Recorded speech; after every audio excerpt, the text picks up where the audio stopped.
Is there a father in this world who would not try to provide for his children and his wife? Is there a father in this world who would want to be locked up in a cell away from his family? Is there a father in this?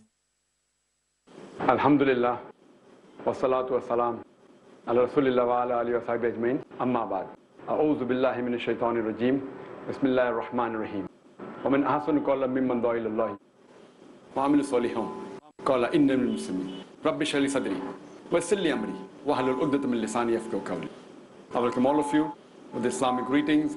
Assalamu alaikum wa rahmatullahi wa barakatuh. May peace, mercy and blessings of Allah subhanahu wa ta'ala be on all of you.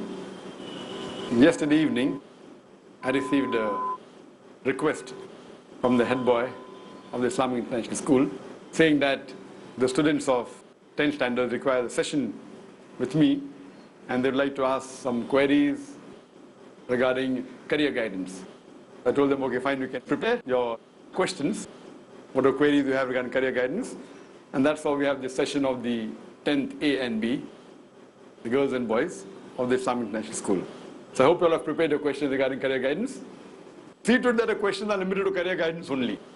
Any other questions on Islam and comparative religion, anything else on fiqh masal can be asked later on. So this session is exclusively regarding career guidance, regarding your future, what you should do after passing school, maybe college, after passing IGCSE, where you should spend your more time. So any information regarding that, we have to spend more time after finishing your school, college, or graduation. So the session is mainly based on that. Do you sisters have any questions? Any girls? Assalamu alaikum. Walaikum assalam wa rahmatullahi wa barakatuh. I just wanted if you could please tell us something about girls going abroad for further studies. As I mentioned earlier, that girls going for further studies, if it's regarding Islamic studies, as long as you can manage with following the rules of Islamic Sharia, there's no problem. And I give the example of going to Ullal. But if you're talking about girls going abroad to do BMM, Bachelors of Mass Media, or girls going abroad to do B.Ed, maybe USA, maybe UK, I'm against it. I'm personally against it. I'm personally even not in favor of gents going abroad. When they go abroad, if the atmosphere is Islamic, like Saudi Arabia, there's no problem. But most of the people, unless it's from Medina instead of Mulqara, they want to get a degree from USA or from UK. The degree per se is not bad, but the atmosphere there is not very convenient for a person to follow the Islamic lifestyle. And there are high chances that a person may deviate from the main focus of cause of Allah subhanahu wa ta'ala. So I personally have prevented hundreds and thousands of families from sending their children to do higher studies in USA, Canada, UK. I'm personally not in favor, even for a boy. For a girl, I'm totally against it. I'm totally against it. If a girl wants to go, okay, I want to do Islamic studies in UK, why go to UK? You can go to Saudi Arabia. But natural with a mahram, etc. So what happens that, especially a girl, and I know that leave aside abroad, you know, I passed from medical college and I spent a couple of years outside Bombay in a medical college, and I know the atmosphere what is there. Abroad, it is multiple times worse. The attraction that you have, or rather distraction that you have.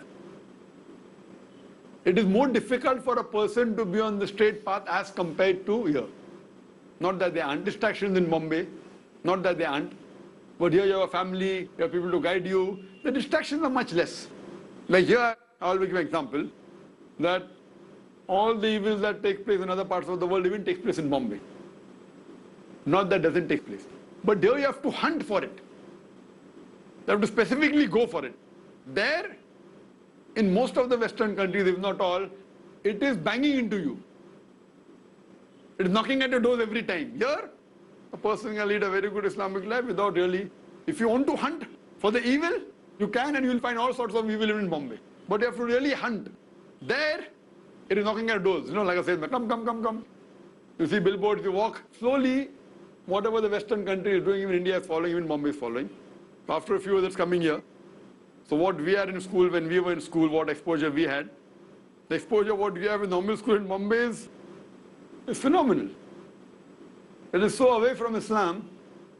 So what, when I was in school, with Allah's help, mashallah, though we studied in a non-Muslim school, in a convent school, yet Allah kept her on the straight path. Now, the exposure is so much of the media, of the magazines, of the internet, that however much you try, it's difficult. So based on this, I would say, for a girl to go abroad to a Western country, I'm totally against it. If you want to go to an Islamic country like Saudi Arabia, along with a mahram, along with your brother, or along with your husband, or someone who's a mahram, and then go, there's no problem at all. So that's the reason our facility for the women would be more acceptable here, where they can stay with the family. But a lady, a girl, going abroad for all these degrees, and it will take them more away from Allah subhanahu wa ta'ala. If Allah wants to keep you on the straight path, He can do it. Not that if you go 100% you'll be deviated, but the chances is too high. The chances you may go away from the straight path is very high. For example, if you jump from 3rd floor, the chances will die is how much? Maybe 20%, maybe 30%. If you jump from 10th floor, how much is it? 99%. But you can't say 100%. 100% only Allah, fine? So if it's 99, will you take the 1% chance and as well jump from 10th floor?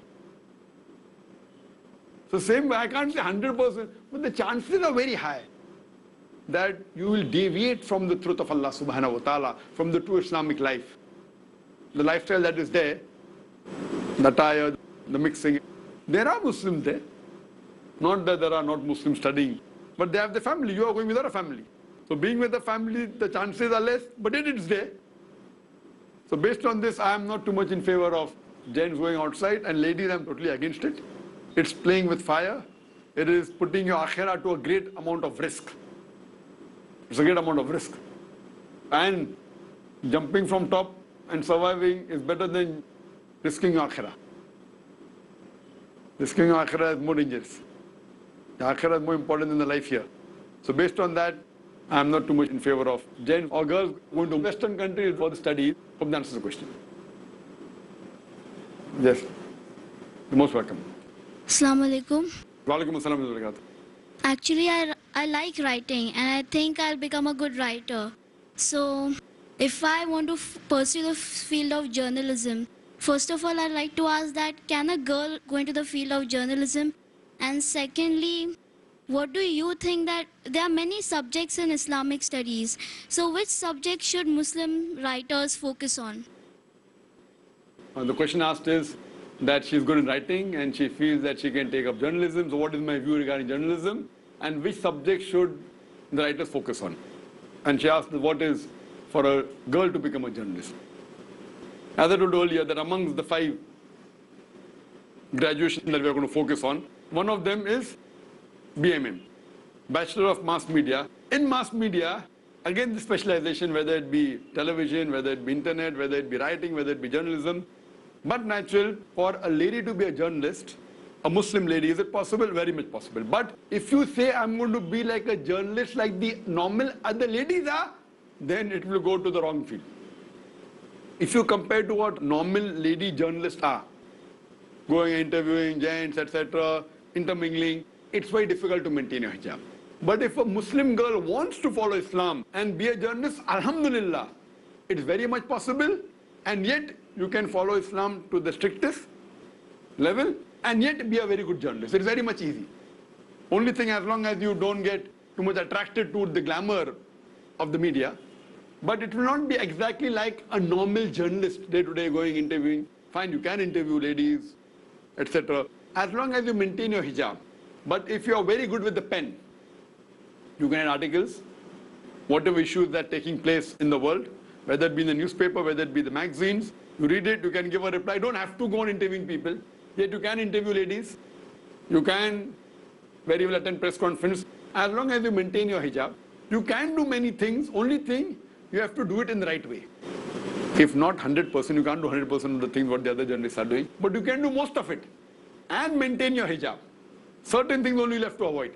Otherwise, you can attend press conferences, yet seeing to it that the hijab is maintained. You can write articles. You can be an author. You can keep on refuting to all the various allegations of Islam. It's easy. Regarding a question that which field should a person specialize so that he can be a journalist? See how in medicine you have a general medicine, doctor for general medicine, MD. In a specialty of brain, specialty of heart, specialty of kidney, different specialty, specialty of bone, orthopedics, brain, neurosurgeon, neurologist, heart, cardiologist, cardiosurgeon, neurologist, neurosurgeon. So same way, if you want to ask about general things, then into general BA in Islamic studies, which we have given. Islamic studies generally, Hadith, Sharia, Fiqh. If you want to specialize, no, I want to talk about Islamic economics. I want to prove that the interest-based economics is the problem for the world. Now you know the economic meltdown. So then you do specialization in, but for that also you should have the basic knowledge of Sharia. If you don't have basic knowledge of Sharia, the basics, therefore if you want to do specialize, first to do MBBS. After MBBS, then you can become a surgeon or a whichever field you want. But better is a general MD and then do DM in heart or brain. The same way, depending on what you want to do. If your aim is that, I want to prove to the world that the interest-based economy is the biggest problem, then after doing your general studies on Islamic studies, whether you pass your BA Islamic studies, then specialize in Islamic economics. Then you get MA in Islamic economics. You can do PhD in Islamic economics. So depending on what is your interest, but generally, if you want to be a journalist, then doing general BA Islamic studies is best. After doing general, if you want to do specialization, whether you're doing tafsir or whether you do hadith. See, when you go to Medina University, on average, if they have got 6 papers. So when you do hadith, there are 4 papers in hadith and 2 on Quran. When you do tafsir of Quran, you have 4 papers in Quran, 2 of hadith. So it's interlinked. It is not that when you're doing hadith, you don't need about the Quran. When you're doing Quran, you don't need hadith. But when you're doing hadith, you spend a little bit more time on hadith than on the Quran. When you're doing a specialization in Quran, you spend more time on Quran than on hadith. That doesn't mean you completely neglect, because both are interlinked. Then comes Sharia, then comes Lugha. So based on your interest, but generally if you want to be a journalist, for the general media, it's BA in Islamic studies is better. And then specialize in dawah. Because dawah are of 2 types. One is Islah, speaking mainly to the Muslims about Aqidah, or speaking to the non-Muslims, removing the misconceptions. So my advice would be for the general media, if you want to go, do Islamic studies and specialization in dawah. How to reply to the non-Muslims. That will help you to answer the allegations against Islam and clarify the misconception of Islam. Because Islam and comparative religion is important. If you give a reply based on comparative religion, it is more acceptable based on the verse of the Quran of Surah Imran, chapter 3, verse 64, which says, Ta'alaw ila kalimatin sawa'in bayna bainakum. That come to common terms as you. So I would feel that Islamic studies, dawah and comparative religion is very important. Hope that answers the question.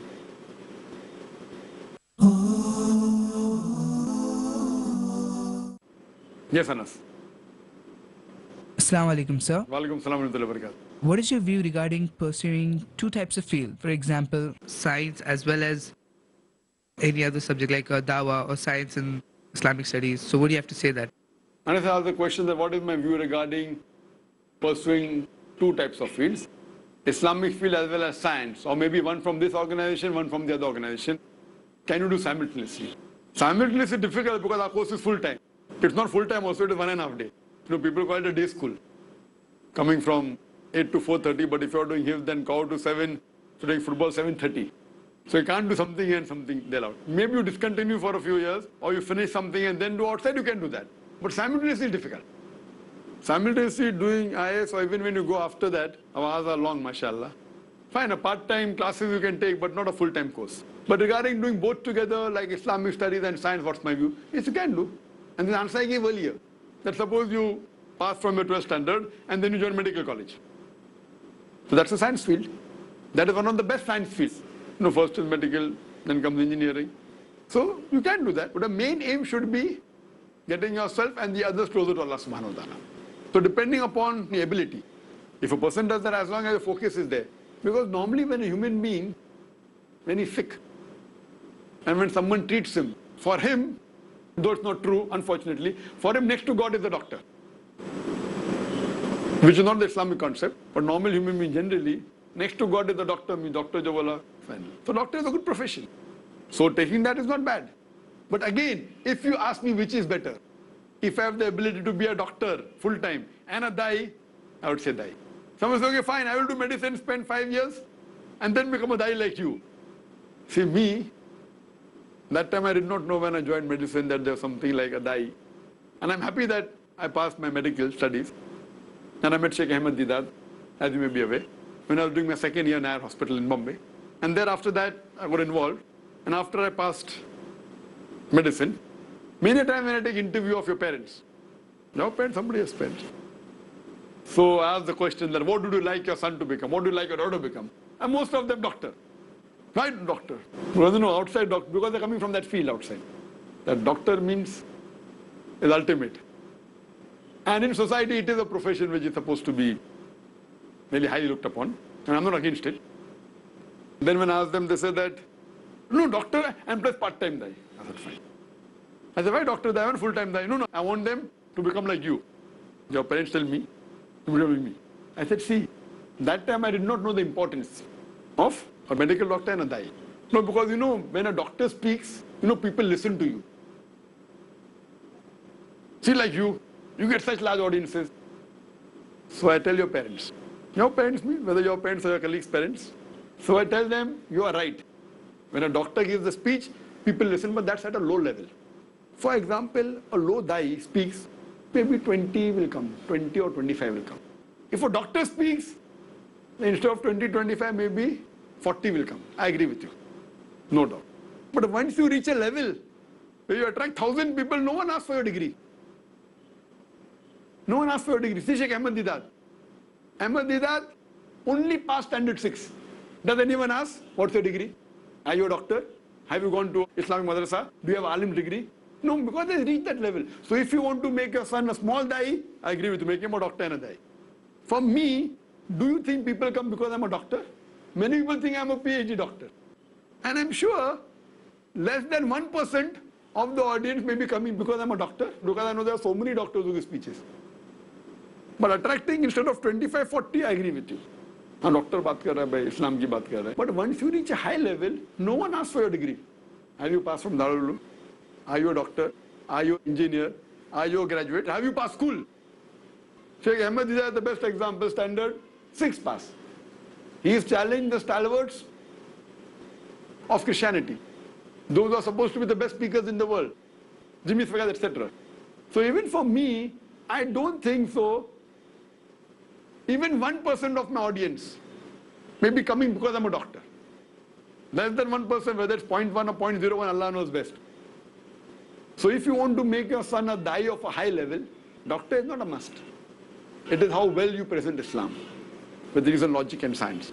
Having knowledge of Arabic is more important. So I know what drawbacks are there. So therefore I said I will not make my son a doctor. What is required for medicine to give in a lecture, I can tell him in a couple of months, enough. Why should he spend 5.5 years? Why should my son spend 5.5 years flogging, studying 15 hours, 16 hours? Crazy. 5.5 years, I would never do it. I did it, alhamdulillah. What Allah did for me was the best. But now, after getting knowledge, not because I went to St. Peter's, I sent my son also to St. Peter's. I know the drawbacks in me. I don't consider myself to the best. I know I don't know Arabic as a language. So I saw to it that not only my son, all the children of IIS are my children.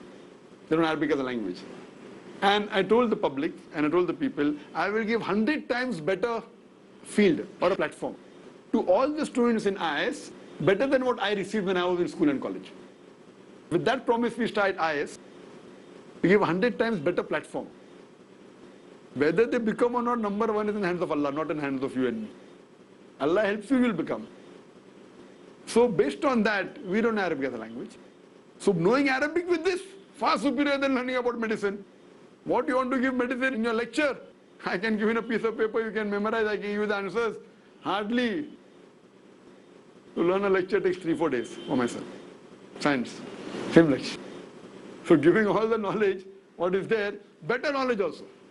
So for a dai, having that doctorate degree is nothing. Small dai, yes. So similarly, what's required of the Islamic studies? And even now, you all as students may be knowing certain things which even I don't know now at this stage. Certain dua, certain this. So what grounding you have got, alhamdulillah. Many of them Hafizul Quran or Hafizul Quran. No, Arabic is a language I don't know. Many Hafizul Quran, maybe 100 mashallah.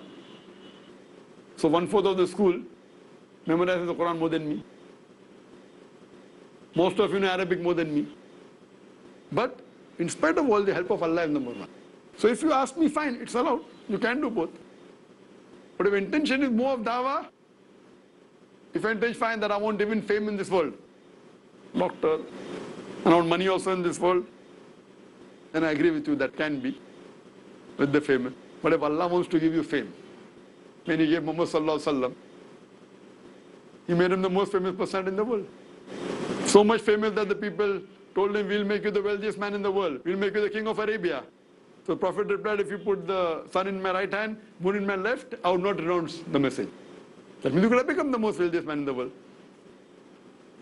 What do you realize? If your dedication to Allah subhanahu wa ta'ala, I feel specializing in the field of dawah is nothing like it.